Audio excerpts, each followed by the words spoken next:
Good morning, good afternoon, good evening, and good night. Welcome to the Fly With Us podcast. This podcast is bringing the art of conversation, self love, self care, mental health care and protection, life lessons, love lessons, and everything in between. Today, we're going to talk about police reform. Is it possible? I'm Lady Bounce. Kryptonite, y'all. All right. First, before we start, I got to give a shout out to TK and the AM and Bonfire Radio for playing our episode Police and the Police during their Juneteenth weekend celebration. They provided the soundtrack for my entire weekend. And it was the bomb. I was like, hey, we didn't came up in the world. I have to give them a special shout out. I was at work, so I didn't get a chance to hear it. But or maybe no, that's not what happened. I take that back. I had just got off work and I fell asleep before I had a chance to hear it. It's okay. I heard it, and then I jumped in the chat room and participated in conversation with the people that were listening live. See, I wish I could have done that. I know. You know what? Yeah. I might have to give up a job to try and halfway pursue this full time. Okay. Because I can be part of those. Because I want to be part of those conversations. You know what I'm saying? No, yeah, it was real dope. Your brother is calling me right now. He just sent me a text. We busy. I know. Look, and if I answer the phone, it's gonna take a half an hour to hang up with me. Right. You know how you talk. Yeah. Don't answer that. Call him back. Everyone call him back. I love you, bro. I'll call you back. Right. All right. Go ahead and read off that mindfulness minute. Let's get this. Okay. All right. There was too much happening right there with me. Okay. Let me get readjusted. Because I gotta be able to see. I'm old now. Okay, here we go. Oh my God. Okay. All right. I have the power within myself to make needed changes in my life.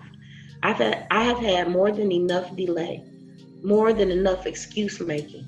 Today is the day when I will take decisive action to improve my own circumstances. Change only happens in our lives when we want it badly enough, when it is just too painful to endure another day of the same old thing. A revolution must happen deep within, a strong determination to embark on a new course of action, whether that might be looking for a new job, getting more exercise, or going back to school. The initial changes may prove difficult, but with each action taken, the new path comes to seem easier and gradually becomes a new routine. But change never happens without that inner resolve followed by decisive action. You may have some life change that you would like to make today. Look deep within yourself and feel the vibration of ascent flowing through your being. Feel yourself saying yes to all of the easy and difficult changes that you will make. Feel yourself saying yes to the renegotiation of duties and relationships. See yourself succeeding in your mind's eye, taking up a whole new way of life. Immediately take action to put your life change into motion. Yep, that's what we're doing. That's what we're doing. That's what it's time for. So I was very, very happy, hopeful, I guess you could say, to see the change that took place in Colorado with this law that just passed, where they addressed qualified immunity and they make police officers financially responsible for any violations to anyone's civil rights. Yep. I like it. Me too. They have another bill that their governor has already said that as soon as it gets on his desk, he's signing it. And that's amazing. And he said he's signing it with no changes being made. He's not asking for anything more. He thinks that this plan is comprehensive. The only I'll talk. The only issue I see with this plan is that he's given the police department 3 years to train their officers and put it into play, which is great. But some of this stuff needs to be put into play immediately. Like it should be. We're not even going to wait the 3 years to train everybody to make sure everybody knows and everybody understands. It is immediate. This is what it is, and you better understand it. Well, but I'm okay with the 3 years, I guess. Well, I mean, because I haven't read that part. So what is he asking? The 3 things. Well, not it's more than 3 things, but he's just saying he's giving them 3 years to get it together. Oh, that's what I mean. All right, my bad. So first, it's saying that they have to collect racial data on their on officers' encounters with the public where interaction took place and circumstances, including the suspect, the crime that occurred, and what led up to the situation. Agencies will also have to report whenever one of their officers unholsters their weapon or points it at a citizen, whether they fire it or not. So as soon as you unbuckle it, that's a report, and you have to report it. Use of force data must also be collected and sent to the state once a year. What led up to that encounter, what type of force they used, and any information on injuries to the suspect or the officer. Then it says, officers must intervene if a colleague is acting inappropriately. So it says under any circumstances, the board shall not reinstate any peace officer certification unless the officer is exonerated by a court. The measure also safeguards to better track officers who are fired from police departments from going from one agency to the other. That's a big one. That's a big one. And it says, if a fellow officer is using inappropriate force against a member of the public, that officer must intervene. You can be fired and face charges if you do not intervene. Well, I think some of the stuff I think there are some of the things that you're naming off are going to automatically be put into play. And those things have to be automatically put into play in order for everything else to follow through in the next 3 years. You know what I'm saying? If you have officers immediately standing up for civilians and immediately reporting those bad officers, then of course you're not going to be able to collect any of that data until people start doing it. You feel me? Right. So, so all of that's going to come into play. I don't think 3 years is I don't think it's too unreasonable, especially dealing with what we're dealing with on such a grand scale in which we dealing with it. And I don't understand why the U.S. government can't just come up and adopt the same policies, the same. You know what I'm saying? It's not rocket science. Stop killing people. If you don't kill nobody, you ain't got to pay for no funerals. You know what I'm saying? If you don't beat somebody's ass, then you ain't got to pay nobody hospital bill. Right. Flat out. That's just you ain't got to like me to treat me with some respect. Just don't live nowhere where I live. You can get away from me. You know what I'm saying? You can get away from me. But when it comes to your job, then just do your job, bro. Right. Okay, here's some more. It says every law enforcement officer must wear their body cameras. The only time you're allowed to turn off your body camera is if you're dealing with a victim of sexual assault or children. If you turn off your body camera, you can and will be fired. Every time you have an incident in which you're using your dash cam or your body camera, you have to release that video to the public unedited within 45 days of the incident. Then it has to be they should turn off their body camera for nothing. I don't care if it is, especially with children. Don't turn off your body camera dealing with children. I guess they're saying like before it's released to the public, you wouldn't want, if your child was a victim of sexual abuse. Then that's where editing comes in. You know what I'm saying? Because you can't do it like. This boy is not playing. He is really trying to get in touch with me, right? Like, why you pick right now? So then they talked about, the qualified immunity. It says officers can be sued in their individual capacities, which means like right now we sue the police department in the city and possibly the state if a police officer has misconduct. Now this is saying that they can sue the officer themselves and go after that pension. So you don't get to do wrongdoing and then retire and get that full little cushy, pension. Exactly though. Then they immediately they have to stop using chokeholds and carotid chokeholds, which I didn't know that was a thing, but apparently it's when you put pressure on both sides of the neck, which cuts off the blood flow. So they're not allowed to do that. They have to stop that immediately, and they have to stop using chokeholds immediately. when they're responding to protests and demonstrations, they are not allowed to use tear gas or rubber bullets without first announcing it and giving the people a chance to calm down, to walk away. No, Yes. look, no, listen. This is my thing. If you when it comes to a protest, you know what I'm saying? When it comes to a protest, unless it is an issue of something being damaged, then you just don't use the shit. Right. If you got people out there with signs and holding their fist up and chanting, why do you need to bring any of that to that picnic? Right. Oh, I agree. Then it So also that should just be taken, like, I feel like that should just flat out be taken off the table. Like, don't even put them in the situation where they could possibly shoot a rubber bullet. It's not necessary. It's a peaceful protest during the day. I could see if they were like, okay, it's nighttime. Yeah, things had to have a tendency to get a little bit more rowdy at night. Right. That's when things really start tending to happen under the cover of night. I can kind of understand you having them on the back though, on the back end, not front and center, but having those individuals on the back end, like when things start getting out of hand. But no, not for peaceful protests. Yeah, but like even to take that a step further, I think that if you've had officers out at a protest all day long, when nightfall comes, you instantly switch out those officers. So well, that's what they should be doing anyway. Right, but a lot of that's times a shift change. Right, you should that's have a shift change because those new officers coming on are not coming in angry and already tired and bitter because they've been out in the hot sun all day long dealing with people.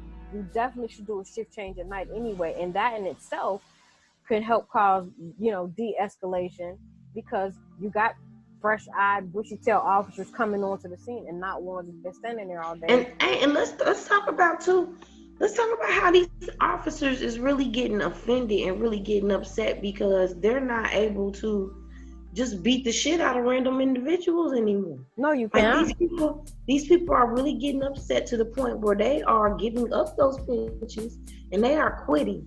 Mm-hmm. Now, what do you think they about to be sitting around doing? They just said they've been on the force 15, 10, 12 years. Now all of a sudden they quit the force.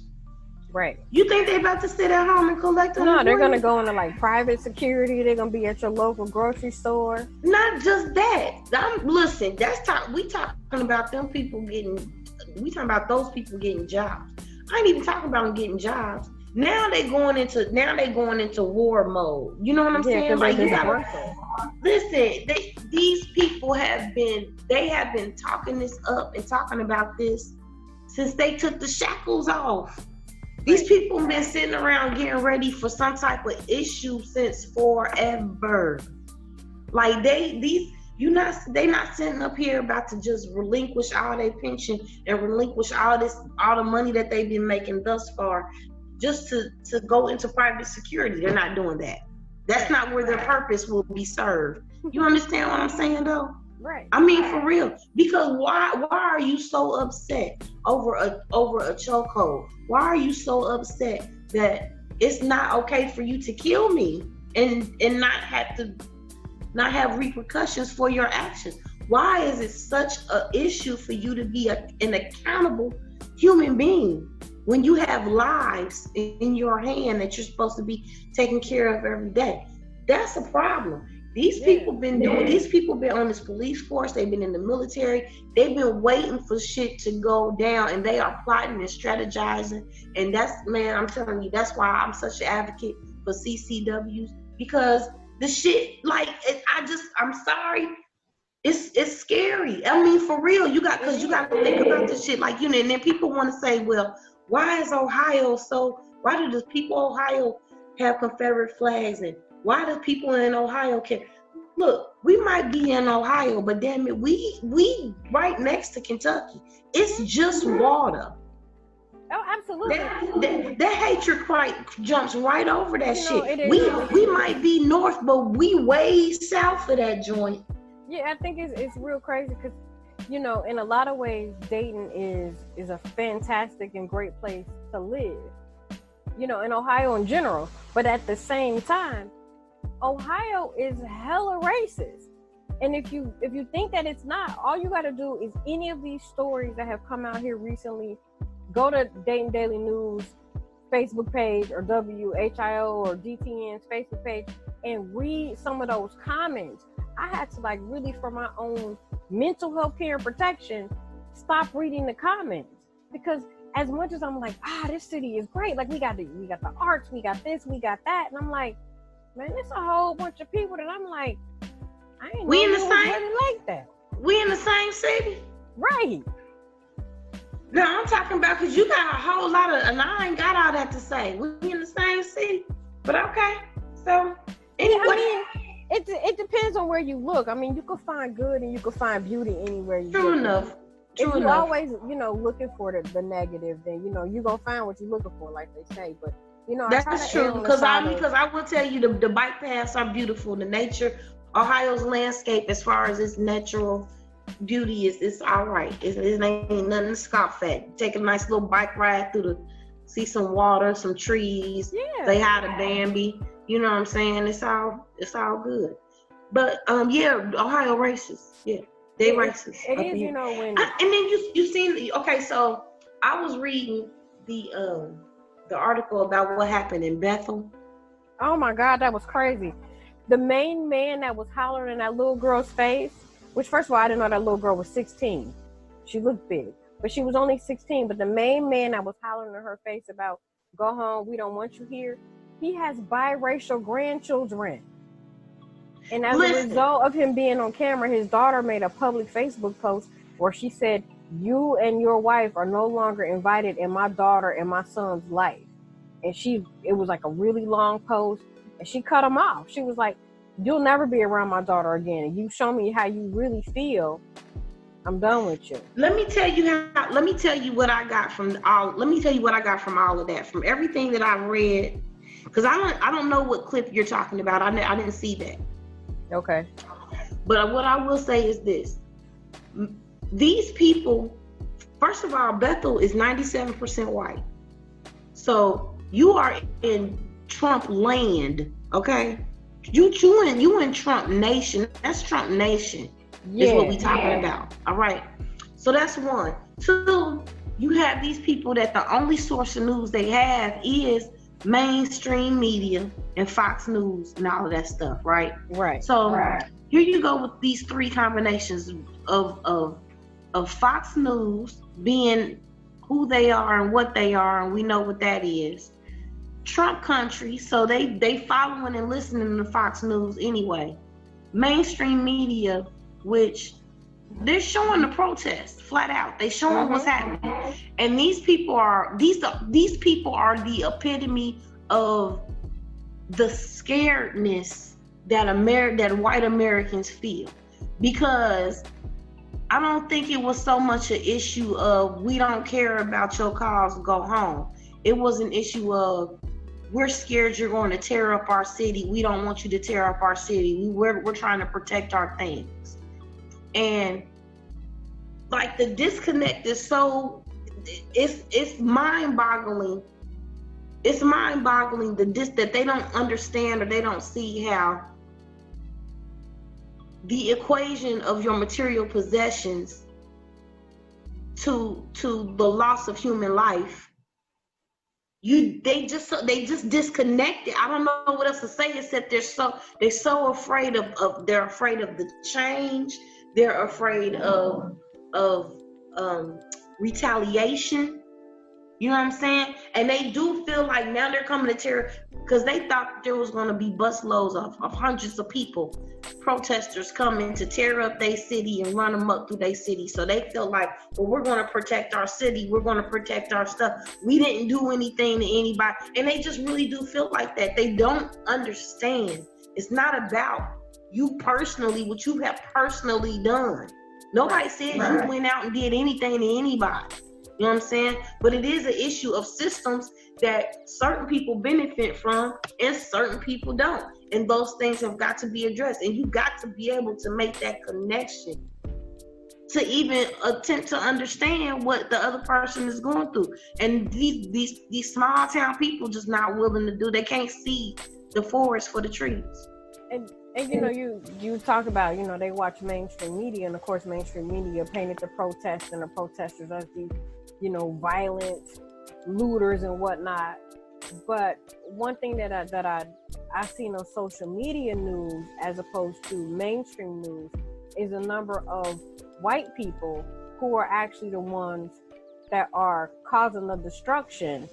I've seen 2 videos, in fact, where it was somebody white that was busting the windows of an AutoZone, and a group of black people go up to him and was like, "What are you doing? This is peaceful. Stop it. Cut it out." But it was done to totally discredit, the peaceful protest and what was going on. I have another picture that somebody sent to me of the police arresting this white guy in blackface who was tearing up stuff. And I was like, oh my God, this is serious. People don't think that stuff is real. Listen, somebody did a video where how when you how at Halloween you can go get a mask done. Mm-hmm. Somebody did a video where these white men had on these masks of black faces. That. Did you see that? Yeah. But go ahead, for the viewers who haven't seen it. Go ahead, explain it. But no, that's crazy. You got these and they was like cops is running around. With all of that stuff they be saying happening in Chicago, and they like, look, police is out here doing this. Y'all think it's black folks out here going crazy. Police is out here causing all this drama. There was video after video of police being shady, like lurking through people's yards, through people's windows. You know what I'm saying? And when they getting caught, they like running. Mm-hmm. You know what I'm saying?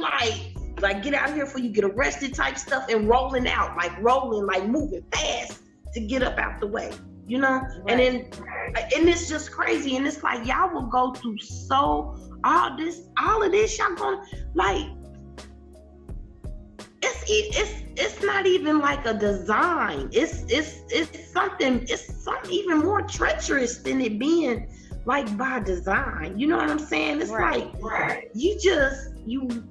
they just really set out to vilify black people as though, I don't know. I don't like we really, the biggest trick that they ever got off was convincing the rest of the world that they not monsters.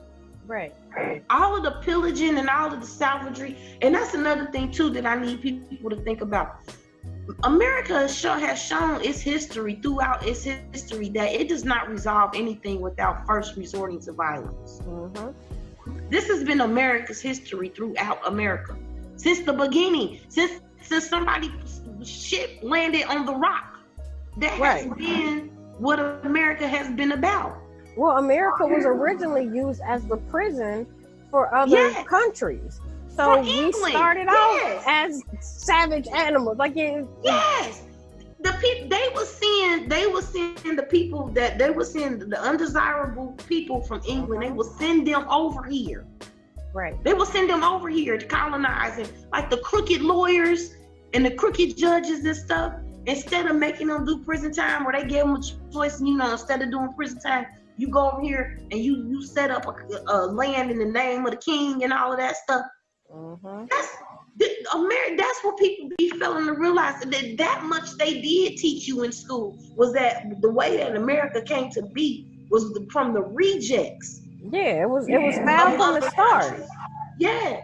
Our Star Spangled Banner, our national anthem that people hold so dear. Even, KRS-One has been teaching it for years. That's the first gangster song. Like really.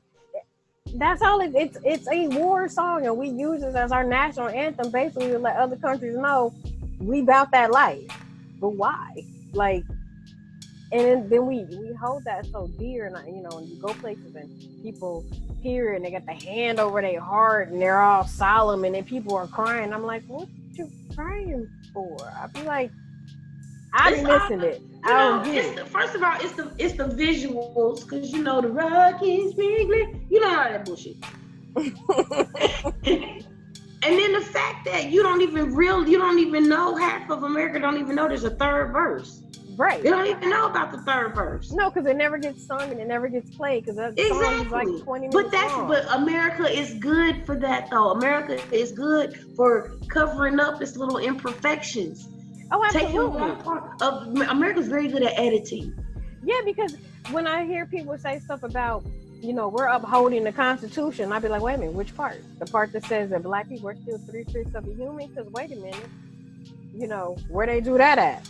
But we're really good about that, and even, the Bible and religion. We take the parts of the Bible that we like, and we use that to hammer and control other people. And then when somebody throws the opposite in our face, another piece of the Bible that we don't necessarily like, then we want to be like, oh, well, that's the Old Testament. So because it's in the Old Testament, it don't count no more. Like, wait a minute, we can't take this piece because we like it and then not take this piece. You can't complain about your First Amendment and your Second Amendment rights when you look down into the 12th and 13th Amendments and we still only 3/5 of a human.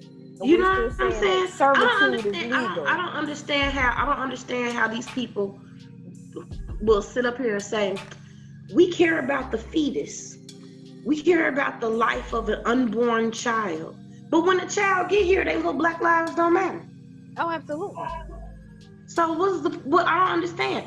There's such a big contradiction. You want to tell me what I can and can't do with my body, as far as whether or not I can have a child. But then once that child gets here, you don't want nothing to do with it. Right. You don't want to ensure that it's nourished. You don't want to ensure that it's healthy. You don't want to ensure that it's mentally healthy. You don't want to ensure that it's able to provide for itself financially. You don't want to make sure that health care is provided or education is available to this child. You don't want to make sure that its living environment, for at least the first 5 years of its life, is not without chaos or discourse.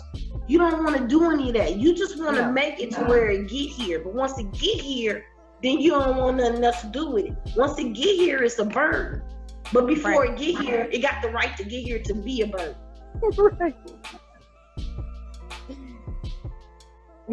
Right. All right, so let's get ready to wrap this up. Our self-care assignment for this week, and this is going to be a rough one. Unplug from social media 1 day a week.